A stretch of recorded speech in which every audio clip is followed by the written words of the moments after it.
E aí, fião? Guerreiro do Cerrado se apresenta, sai. Vai que vai. Aqui é ex, meu velho, agora a casa cai. Tipo de risco, tipo nervoso. Fabuloso. Isso aí, ex. Mas não é isso, hoje é Páscoa, também não vou falar sobre Páscoa. Mas hoje é dia 31 de março, então nós vamos rapidamente fazer um pequeno vídeo aí sobre os 60 anos daquilo que Stanislau Ponte Preta chamava, né, de a Redentora, que foi o golpe cívico-militar, o regime de exceção, a ditadura militar. Aí você escolhe qual é o termo que você vai usar isso aí, né? Hoje usado muito como golpe cívico-militar ou ditadura cívico-militar, porque além dos militares das 3 forças armadas, por ordem de precedência, Marinha, Exército e Força Aérea, né? Se você não sabe, a Marinha precede o Exército nisso aí. Houve também o apoio de várias entidades civis, como por exemplo a TFP, Trabalho, Família e Propriedade. Houve o apoio da ABI, né, Associação Brasileira de Imprensa. Houve apoio da OAB, houve apoio de vários aí hoje que jogam para baixo do tapete esse apoio. Quando foi a queda do governo de João Goulart, aquele que foi vice-presidente de Jânio Quadros e que assumiu depois o governo. Houve um parlamentarismo quando Tancredo assume como primeiro-ministro, porque ele estava na China, o João Goulart. Aí João Goulart vem, consegue voltar ao presidencialismo novamente. Isso aí seu professor de história vai explicar as minudências todas, aqui não é nem canal de aula, pô. E aí depois ele vai fazer as reformas de base e vai contar com um apoio muito grande das bases, inclusive das baixas patentes das Forças Armadas, o que dava uma quebra de hierarquia muito grande. E aí, aí o que acontece é que as reformas de base aí começam, entre várias reformas de base, a reforma agrária, uma delas. Isso vai assustando, né, grande parcela da população, e o apoio vai ser muito grande. E dia 31 de março, o general Olímpio Mourão desce, entre aspas, deriva de Belo Horizonte para o Vale do Paraíba. Depois, aí, acho que no 2º Exército, a Marie Cruel, São Paulo também parte. E o golpe vai se concretizar no dia 1º de abril. As Forças Armadas comemoravam a instauração do governo militar em 31 de março, mas o golpe vai se concluir para alguns em 1º de abril e para outros no dia 2, quando realmente João Goulart, que sai e vai embora para o Rio Grande do Sul, que era a terra do seu cunhado Brizola. Depois ele parte para o Uruguai e fica lá, né, com as suas pequenas propriedades também, né, dentro ali do contexto. E as eleições que viriam em 65, 2 grandes nomes ali estariam para disputar a eleição, que era o Juscelino Kubitschek, que já tinha sido outrora presidente, né, o homem dos 50 anos em 5, e depois o Corvo, Carlos Lacerda. Minha mãe odiava o Carlos Lacerda, bicho. Agora que eu vou entendendo, depois que a gente vai lendo as coisas. E aí assume o poder no dia aí, já no 1º de abril de 64. E depois, logo depois, já assume o poder Humberto de Alencar Castelo Branco, o primeiro general a ser presidente do Brasil ali, nesse período que vai de 1964 até 1985, quando Tancredo será eleito, mas não assumirá porque ele morre de verticulite e assume seu vice-presidente José Sarney, ex-Arena, Aliança Renovadora Nacional. Ora, quando aconteceu o golpe, era feriado nacional, né? Esse feriado aí, se não me falha a memória, ele foi retirado do dia de feriado nacional depois da assunção da nova república com José Sarney. Já não é mais então feriado. E eu não vou fazer nenhuma análise de governo. Agora, existem aí pessoas que dizem que o golpe civil-militar ou o governo civil-militar teve apoio popular, e teve realmente um grande apoio na época. Isso aí ninguém pode negar, é só pegar os jornais da época, inclusive a própria imprensa. Imprensa essa que às vezes esquece-se do que fala. Hoje apoiando o governo que está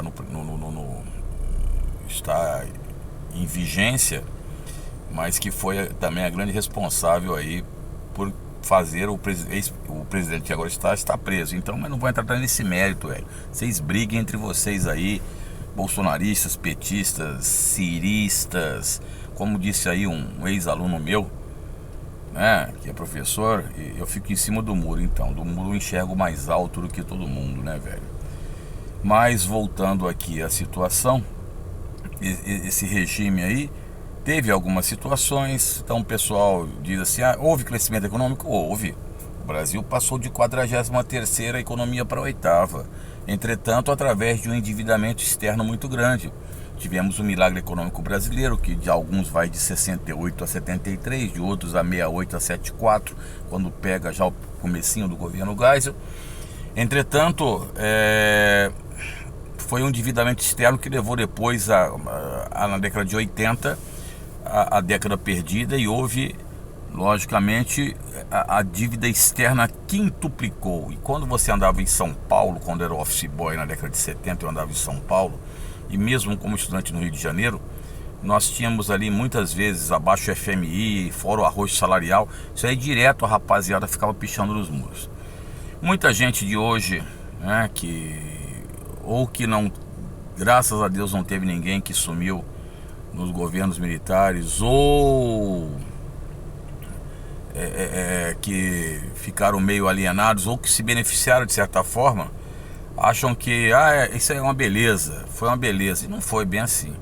Houve realmente uma repressão muito grande, a censura foi muito grande, principalmente dentro do contexto das artes aí, música, teatro, cinema. A não ser que tudo que nós tenham nos livros tenham que ser queimados.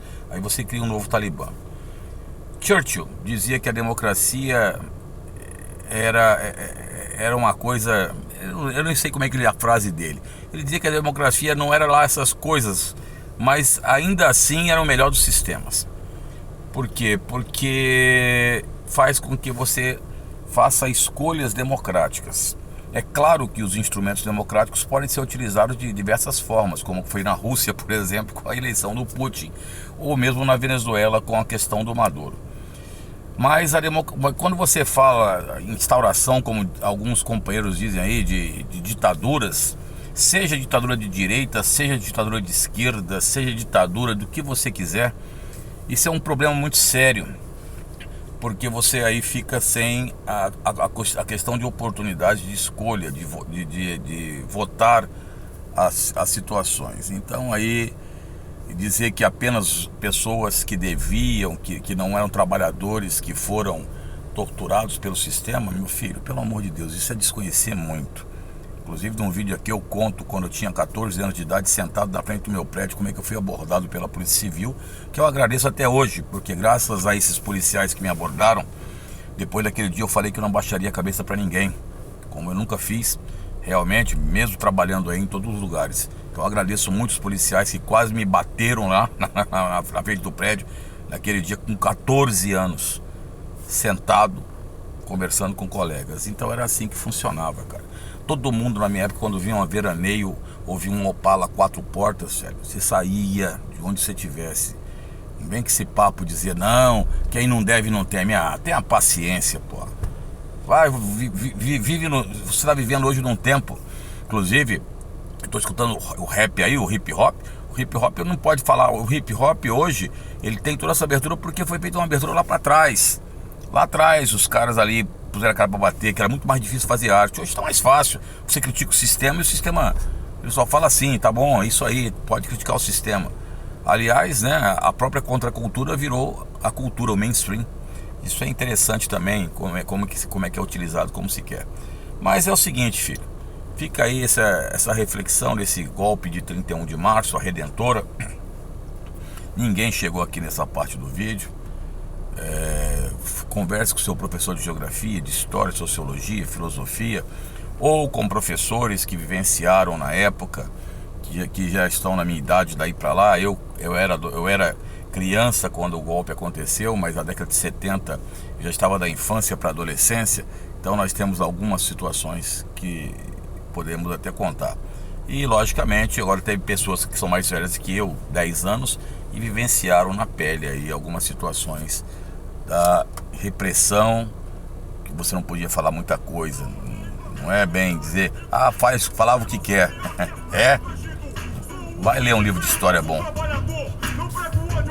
E aí nós vamos aí escutando X, mais agressivo do que antes. Então aí, filho, feliz Páscoa aí pra rapaziada aí, entendeu? E se nós falássemos de uma volta de ditadura na Europa, Estados Unidos, Canadá, Austrália, Nova Zelândia, o pessoal deve pôr a mão na cabeça e fazer isso. Porque não é possível que houve Revolução Francesa e outros movimentos que falaram de dar poder ao povo, e hoje o pessoal fala de ter alguém aí. Isso aí, fião. Tamo junto, da Elvis. Logo, logo esse canal vai estar fechando. Então aproveita os últimos dias aí. Não um farsante. Vai ser mais agressivo que antes.